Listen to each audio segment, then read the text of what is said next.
اور پھر ایک اور طرح کا بپتسمہ ہے جسے مسیح میں شامل ہونے کا بپتسمہ کہا گیا ہے۔ اس بارے میں مقدس پالوس رسول فرماتے ہیں کہ کیا تم نہیں جانتے کہ ہم جتنوں نے مسیح میں شامل ہونے کا بپتسمہ لیا تو اس کی یعنی مسیح کی موت میں شامل ہونے کا بپتسمہ لیا۔ ایک وہ بپتسمہ ہے جو خدا کی عدالت اور اس کے عذاب کا بپتسمہ ہے، جس کو آگ کا بپتسمہ کہتے ہیں، جس کا ذکر متی 3:7-12 میں ہوا ہے۔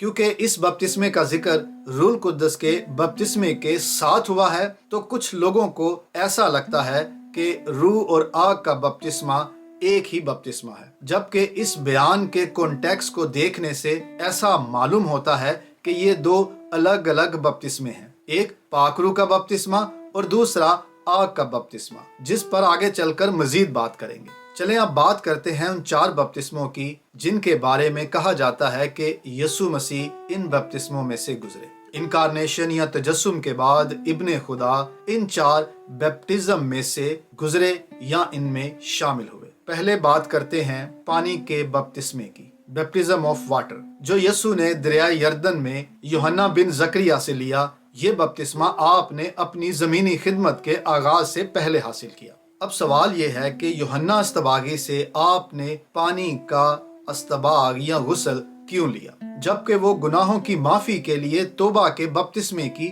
منادی کر رہا تھا؟ مطلب اس کا بپتسمہ توبہ کا بپتسمہ تھا، جبکہ آپ بے گناہ ہیں اور آپ نے کبھی گناہ کیا ہی نہیں، تو پھر آپ یوحنا کے سامنے بپتسمہ لینے کے لیے کیوں کھڑے ہو گئے؟ ادھر یوحنا بن زکریا بھی آپ کو منع کرنے لگا کہ میں آپ تجھ سے بپتسمہ لینے کا محتاج ہوں اور تو میرے پاس آیا ہے۔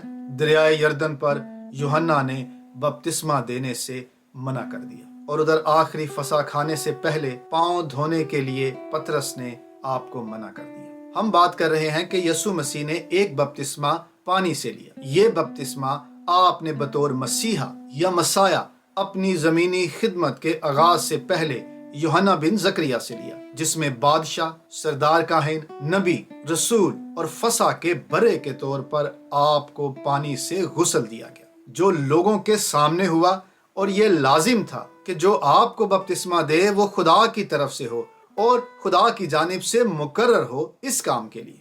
لہٰذا یہ سب یسوع مسیح کی بشریت کا تقاضا تھا۔ آپ بپتسمہ لیے بغیر بھی اپنی خدمت کا آغاز کر سکتے تھے، لیکن آپ نے اس راست بازی کو پورا کیا جو صدیوں سے قائم کی گئی تھی کہ بادشاہ، سردار کاہن، نبی، رسول اور فسح کے برے کو پہلے مخصوص کیا جاتا، پبلکلی اعلان کیا جاتا، اور پھر اس کی خدمت کے لیے اسے روانہ کر دیا جاتا۔ یوحنا استباغی نے یسوع مسیح کے استباغ پر یہ اعلان کیا کہ دیکھو یہ خدا کا برہ ہے جو دنیا کا گناہ اٹھا لے جاتا ہے۔ اب دوسرا بپتسمہ پاک روح کا ہوا۔ عجیب بات ہے کہ پاک روح تو یسوع مسیح کے تجسم سے اس کے ساتھ دکھائی دیتا ہے۔ بزرگ لوکا لکھتے ہیں کہ وہ لڑکا روح میں بڑھتا اور قوت پاتا گیا اور حکمت سے معمور ہوتا گیا، اور خدا کا فضل اس پر تھا۔ اردو ترجمے میں آپ کو لفظ روح نہیں ملے گا، اس کے لیے آپ کو یونانی کے بیزنٹین ٹیکسٹ کو دیکھنا ہوگا،